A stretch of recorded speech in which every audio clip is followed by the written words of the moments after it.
हर इंसान की 4 पत्नियां होती हैं, आपकी भी हैं।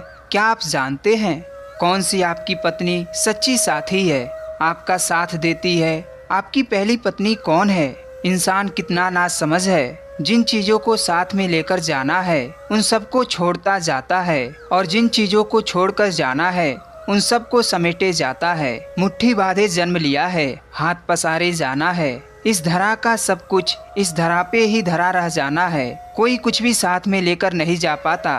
कहा जाता है कि आज प्रतिदिन हजारों इंसान जन्म ले रहे हैं और मृत्यु को प्राप्त हो रहे हैं। इस दुनिया में आने और जाने का क्रम निरंतर लगा रहता है, लेकिन इस दुनिया में आज तक कोई ऐसा महावीर नहीं जन्मा है जो यहाँ से एक सुई भी लेकर गया हो, और उसे रोकने के लिए कोई चौकीदार भी नहीं लगा हुआ है। उस परमात्मा की ऐसी व्यवस्था बनी हुई है कि आपको कोई रोक नहीं सकता। आप यहाँ से कुछ ले नहीं जा सकते, और बिना रोके ही आप यहाँ से एक सुई भी लेकर नहीं जाते हैं। तो आइए जानते हैं कि कैसे हर इंसान की 4 पत्नियाँ होती हैं, और वह 4 पत्नियां कौन सी हैं, और कौन सी पत्नी सच्चा साथ देती है और कौन सी पत्नी धोखा देती है। इससे पहले कि अगर आप हमसे नए जुड़ रहे हैं तो कृपया चैनल को सब्सक्राइब अवश्य कर लीजिएगा। तो चलिए वीडियो को शुरू करते हैं। एक नगर में एक धनी व्यक्ति रहता था। हर तरह से उसका जीवन सुखी और संपन्न था। ईश्वर की कृपा से उसके पास कोई कमी नहीं थी, और उस व्यक्ति की 4 पत्नियां थीं, और उन चारों पत्नियों में से वह सबसे ज्यादा प्रेम पहली पत्नी से करता था। जो पहली पत्नी थी वह बहुत ही सुंदर थी, और उससे वह बहुत प्रेम करता था। अपने से ज्यादा उसको प्रेम करता था, और उसको बहुत सजाता संवारता था, और उसी के साथ में अपना पूरा समय व्यतीत करता था। 24 घंटे उसके साथ में रहता था। एक पल के लिए भी उससे अलग नहीं रहता था। इतना प्रेम उससे करता था। जो उसको चाहिए उसको लाकर देता था। हर चीज़, हर इच्छा पूरी करने की कोशिश करता था। और वो उसकी जो पत्नी थी वह भी बहुत प्रसन्न रहती थी। उससे वह भी बहुत खुश रहती थी, क्योंकि जो उसको चाहिए वह हर चीज़ ला करके वह उसे देता था, और अधिकतर समय उसी के साथ समय बिताता था। अगर वह कहीं बाहर घूमने के लिए भी जाता था तो वह अपने पहली पत्नी को ही लेकर साथ में जाता था। अगर खाना खाता था तो उसी के साथ में खाता था। हर चीज़ उसी के साथ में करता था। वह बहुत ही प्रसन्न थी। उसे वह कीमती से कीमती उपहार ला कर के देता था, और हमेशा उसे सजा संभाल कर रखता था, और उसके साथ अपना पूरा समय व्यतीत करता था। खूब धन लुटाता था। जो दूसरी पत्नी थी उसे भी वह प्रेम करता था, लेकिन वह पहली पत्नी से थोड़ा कम प्रेम करता था। और जब वह दूसरी पत्नी उसके साथ में होती थी तो अपने आप को बहुत सम्मानित महसूस करता था, परंतु उसे हमेशा ये थोड़ा भय बना रहता था कि उसकी दूसरी पत्नी उसे छोड़कर ना चली जाए। और वह अपने जो उसकी तीसरी पत्नी थी उससे भी प्रेम करता था। वह भी पत्नी उसकी समझदार थी, और उसके जीवन में कोई समस्या आती तो वह अपनी तीसरी पत्नी के ही पास जाता था, क्योंकि उसको यही लगता था कि वह उत्तम कोटि की सलाहकार है। और अगर उसके जीवन में कोई समस्या आ जाती थी तो वह उसकी तीसरी पत्नी उसकी वह समस्या का निवारण कर लेती थी। अगर वह व्यक्ति किसी से प्यार नहीं करता था तो वह थी उसकी चौथी पत्नी।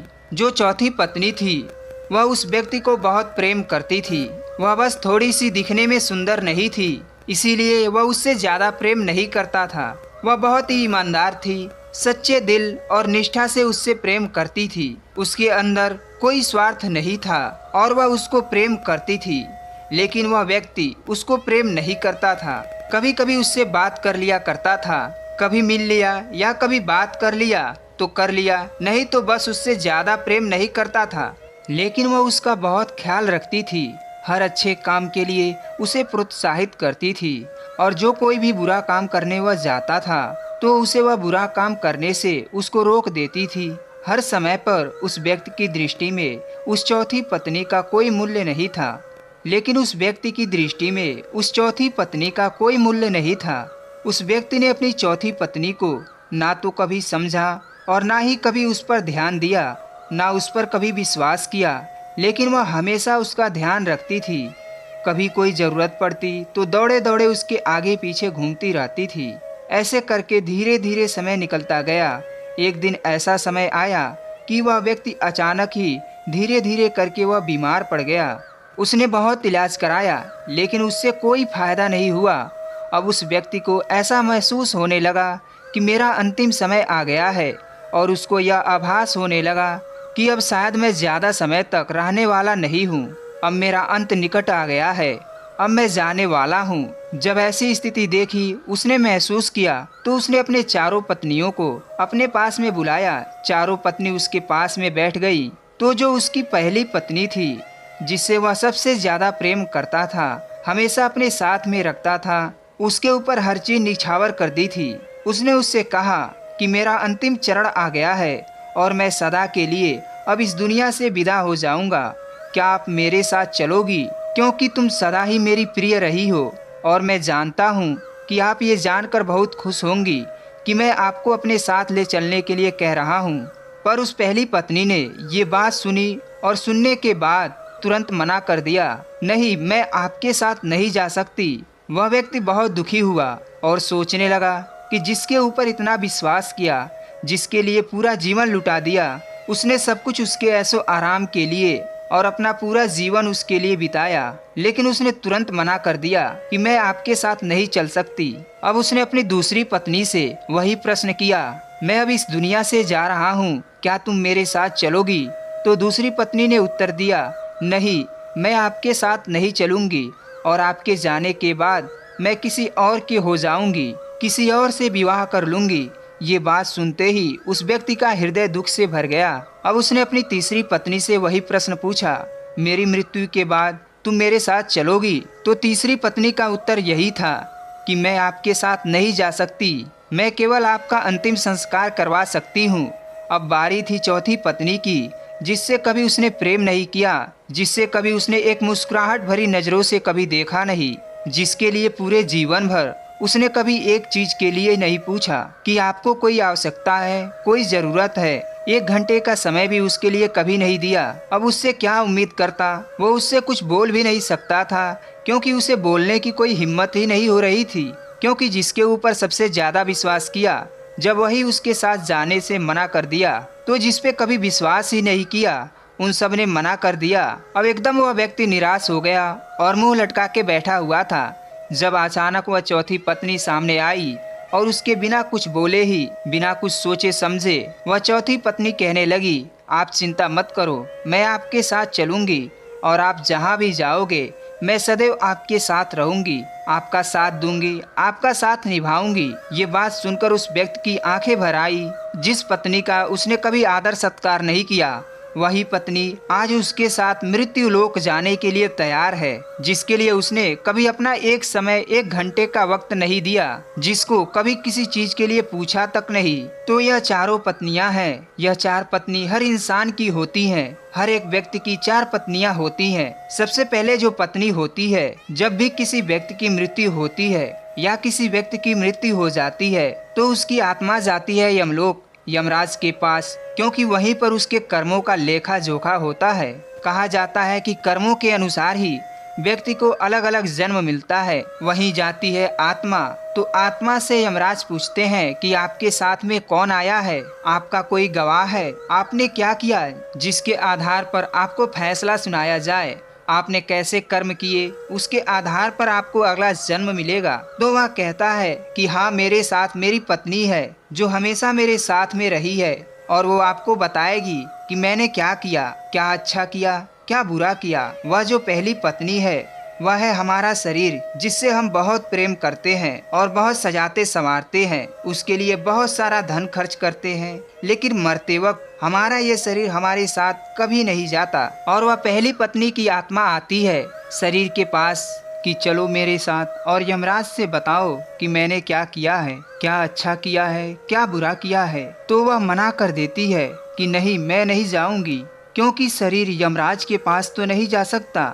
वह मना कर देती है कि मैं आपके साथ नहीं जा सकती हूँ।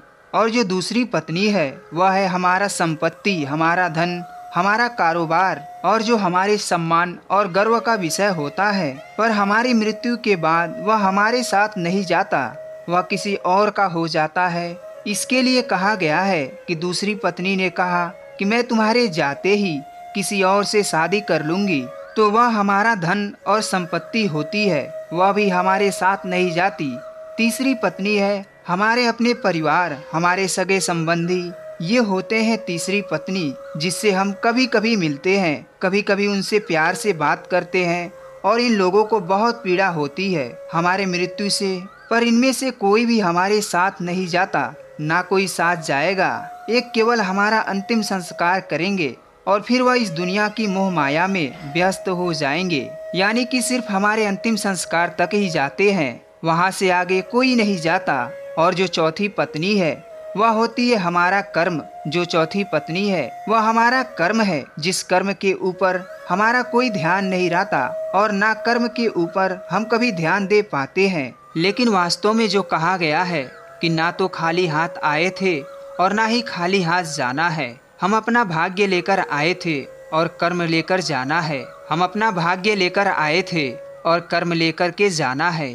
अपना कर्म लेकर के साथ में जाते हैं और उसी कर्म के आधार पर हम अपना भाग्य बनाते हैं। इसलिए हमें अपने कर्म पर विशेष ध्यान देना चाहिए, क्योंकि कर्म ही हमारे साथ में जाता है और जहाँ भी हम रहते हैं, हमारी आत्मा जहाँ भी रहती है, वह कर्म हमारे साथ में ही रहता है। पर हम कर्म की आवाज को हमेशा ही दबा देते हैं, परंतु वही जो हमारे अच्छे और बुरे होने का ज्ञान देता है, वही है जो हमारे सुख और दुख में साथ देता है। इसीलिए हमें अपने कर्मों पर विशेष ध्यान देना है, क्योंकि हमारे साथ कोई नहीं जाता। हमें अपने आत्मा को प्रबल बनाना है, हमें आत्मा से प्रेम करना है, क्योंकि यदि हमें अपनी आत्मा से प्रेम हो गया तो हमें किसी भी विषय में चिंता करने की कोई आवश्यकता नहीं होगी, क्योंकि वही हमारी असली पहचान है। इसीलिए कहा जाता है कि किन सांसों का मैं एतवार करूं जो अंतिम समय में मेरा साथ छोड़ देगा, किस धन का मैं अहंकार करूं जो अंत में मेरे प्राणों को बचा नहीं पाएगा, किस तन का मैं अहंकार करूं जो अंत में मेरे आत्मा के बोझ को उठा नहीं पाएगा। सही कर्म कर ए बंदे, क्योंकि ईश्वर की अदालत में वकालत नहीं होती और अगर सजा हो जाए तो जमानत नहीं होती। सुखी होने के चक्कर में जो पूरी उम्र दुखी रहते हैं, उसी का नाम है इंसान।